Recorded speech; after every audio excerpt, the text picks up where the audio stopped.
4 years, Richard Carpenter carried a silence heavier than any melody he ever composed. The world adored the music he created with his younger sister, Karen. But few knew the storm brewing behind their polished harmonies. Karen Carpenter had a voice that could move millions. Yet her life unraveled in ways that left her family shattered. Richard watched it all from the closest seat possible. Her brother, her partner, and eventually her survivor. Now looking back, he has revealed truths that once stayed locked behind closed doors.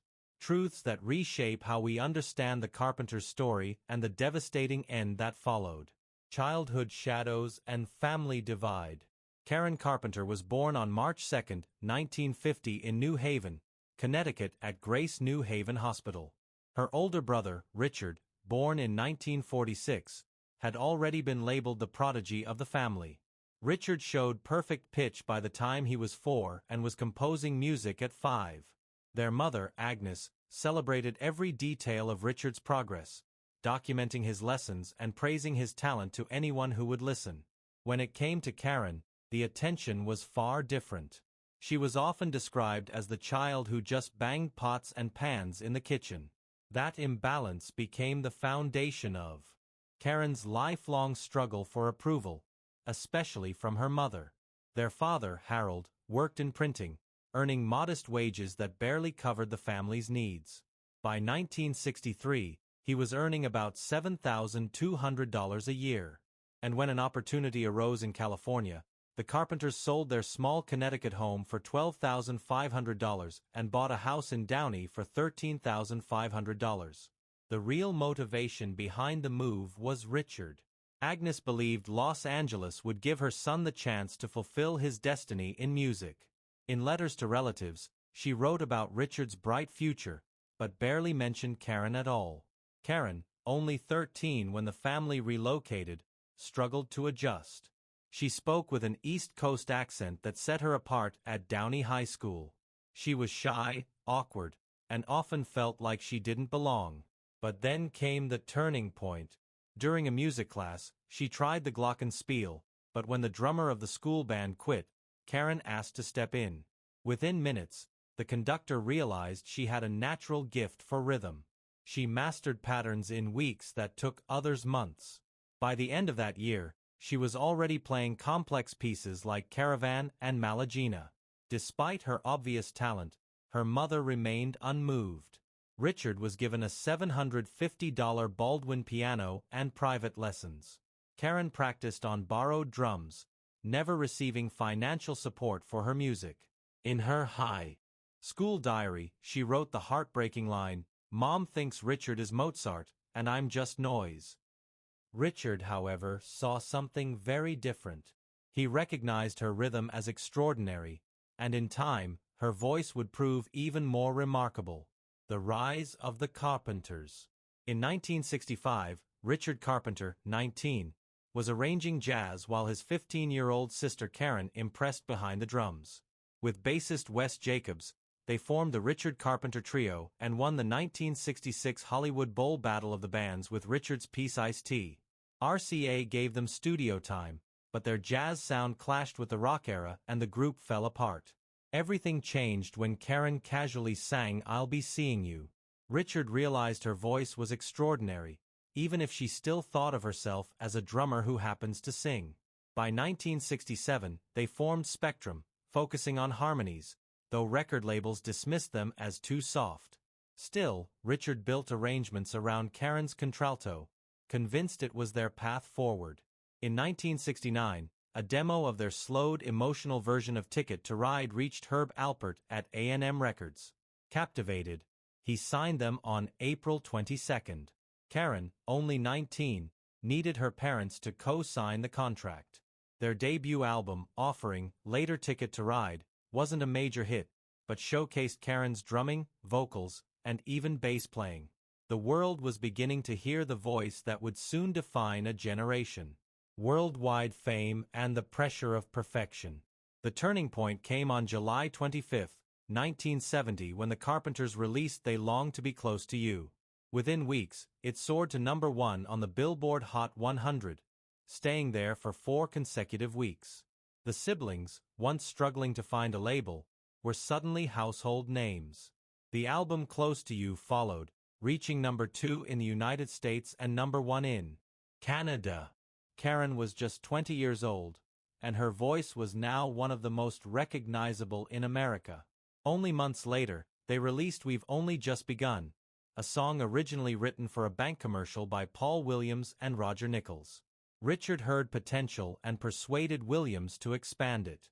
Released in August 1970, the song reached number 2 on the Billboard Hot 100 and spent 7 weeks at number 1 on the adult contemporary chart. Couples across America began using it as their wedding song, and its hopeful lyrics became a cultural anthem. In just 1 year, the Carpenters had achieved what most musicians could only dream of: multiple hit singles, sold-out concerts, and Grammy Awards, including Best New Artist in 1971. Yet, behind the success, the cracks were already forming. Karen was naturally shy and preferred the security of her drum kit. On stage, hidden behind her Ludwig set, she felt safe, but audiences wanted to see her face. Critics complained there was no focal point during concerts, and management pushed her to step out from behind the drums. By 1972, her appearances at the kit were limited to short showcases, while most of the show required her to stand at the microphone, exposed and anxious. She admitted in interviews, "I consider myself a drummer who sings, but even that identity was being taken from her." The fame also intensified family tensions. Though Karen's voice had become the centerpiece of their success, her mother Agnes continued to favor Richard. She publicly praised his genius as arranger and composer while brushing aside Karen's achievements. Richard's perfectionism also weighed heavily. He chose the songs, crafted every arrangement, and enforced a relentless schedule. In 1973 alone, the Carpenters played 174 concerts, recorded a full album, and appeared on multiple television specials. Karen, exhausted, felt powerless, reduced to the image of the sweet-voiced frontwoman rather than a full artist. The illness deepens and the solo dream. By the mid-1970s, Karen's health had become impossible to ignore at live performances. Her frail appearance often drew audible gasps from the audience. In 1975, the Carpenters abruptly canceled their European tour. Officially, the reason was exhaustion, but those close to the group knew the truth. Karen was too weak to perform. At just 91 pounds, she could barely stand through a set. Newspapers speculated about cancer or other illnesses, but almost no one recognized the signs of anorexia nervosa. It was a disorder that remained virtually unspoken, hidden behind shame and misunderstanding. Still, the praise for her talent never stopped. In 1975, Playboy magazine held its annual music poll, and to everyone's surprise, Karen was voted the 10th best drummer in the world, ranking even higher than John Bonham of Led Zeppelin. Bonham, reportedly furious at the comparison, mocked the result. But for female musicians, it was a landmark moment. A woman who had been pushed away from her drums was still recognized among the best in a male-dominated field. Karen herself downplayed it, joking, "I hope he's not too upset. I love Led Zeppelin." Yet privately, the poll only reminded her of what she had lost: the freedom to play the instrument she loved most. Behind closed doors, the family dynamic only deepened her pain. When she finally sought professional help in the early 1980s, therapist Stephen Levenkron invited her parents to join a session. Richard was able to tell Karen he loved her. But when it came to Agnes, the approval Karen had craved her whole life, her mother could not say the words, not even in therapy, not even when her daughter was clearly dying. Richard later admitted that moment haunted him because he saw how much Karen needed to hear it. Amid the personal struggles, Karen longed for independence. In 1979, with Richard in rehab for his addiction to Quaaludes, she seized the opportunity to pursue a solo album. She traveled to New York and began recording with producer Phil Rayon, known for his work with Paul Simon and Billy Joel. The sessions were electric. Karen experimented with disco ballads and jazz-infused tracks. She sang sultry lyrics that showed a more mature side of her artistry. Paul Simon was so impressed with her rendition of Still Crazy after all these years that he altered a lyric for her version. For the first time, Karen was shaping her own music without Richard's control. Friends who heard the finished album were stunned. They said it was the most confident, versatile work she had ever done.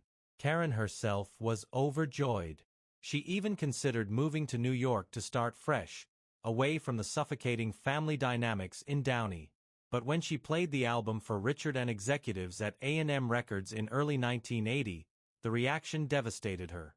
Richard, just out of rehab, saw the project as a betrayal. Herb Alpert called the album unreleasable. Despite praise from industry insiders, the label shelved it. Karen was charged $400,000 to cover the recording costs deducted from future Carpenter's royalties. A marriage of lies and the final spiral. Just as her solo dream was collapsing, Karen believed she had finally found love. In June 1980, she met Thomas James Burroughs, a real estate developer 9 years older than her. Charming and polished, he seemed to be the stability she longed for. Within 2 months, they were engaged, shocking even her closest friends. Karen had always dreamed of marriage and children, and she convinced herself that Burroughs could give her the life she craved outside the stage lights. The wedding was set for August 31, 1980 at the Beverly Hills Hotel. On the surface, it was a fairy tale. But days before the ceremony, Karen discovered a devastating truth. Burroughs had undergone a vasectomy years earlier and had no intention of reversing it. For Karen, who desperately wanted children, the news was crushing. She turned to her mother for support, but Agnes was unmoved. The invitations had been sent, the hotel was booked, and the family reputation was at stake. "You made your bed. Lie in it," she reportedly told her daughter. With no one to stand beside her, Karen walked down the aisle with a broken heart.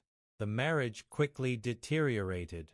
Burroughs was not wealthy as he had presented himself. In fact, he was drowning in debt. He began borrowing enormous sums from Karen, $35,000 here, $50,000 there, draining the fortune she had built from years of tours and recordings. At dinners, she often arrived in dark sunglasses, hiding tears. Friends recalled her breaking down in public, terrified to go home. Burroughs mocked her frail body, calling her a bag of bones and insisting no one would ever love her. The abuse deepened her illness. By 1981, Karen's health was spiraling. She was consuming as many as 90 laxatives a day along with thyroid medication under a false name to boost her metabolism. Her weight dropped to a shocking 77 pounds. She confided in her brother that she needed help and eventually sought treatment with psychotherapist Stephen Levinron in New York. There she tried to confront her eating disorder head-on. At one point, Levinron confiscated the medications she had been abusing. But progress was slow. Karen was under enormous pressure to recover quickly, to keep performing, to keep producing. She longed for a quick fix. Yet no such solution existed. In September 1982, Karen was admitted to Lenox Hill Hospital in New York. Doctors placed her on intravenous nutrition. She gained 30 pounds in a matter of weeks, but the sudden change put dangerous strain on her weakened heart. The final days and Richard's painful silence. In the final weeks of her life, Karen Carpenter appeared to be turning a corner. On December 17, 1982, she sang Christmas carols for her godchildren and their classmates at the Buckley School in Sherman Oaks. It would be her last performance. On January 11, 1983, she attended a celebration for the 25th anniversary of the Grammy Awards. Friends like Dionne Warwick noticed that though still frail, Karen was unusually vibrant that night. She smiled, laughed, and even joked. "Look at me. I've got an ass." It seemed like a glimmer of hope. On February 1, Karen visited Richard. They spoke about future plans for the Carpenters, even touring again. But 3 days later, the fragile balance collapsed. On the morning of February 4, 1983, Karen was preparing to sign divorce papers. At her parents' home in Downey, she collapsed in a walk-in closet. paramedics arrived to find her heart beating just 6 times a minute. She was rushed to Downey Community Hospital but pronounced dead at 9:51 a.m. She was only 32.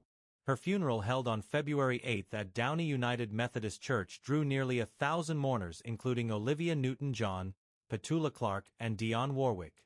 Her arrunged husband Thomas Boo placed his wedding ring into her casket.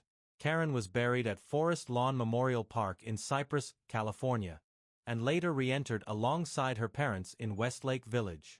The autopsy revealed the truth. She had died of heart failure caused by emetine cardiotoxicity, the result of years of anorexia and IPAC abuse. For Richard, the loss was devastating. He had been at her side from the first rehearsal to the last conversation.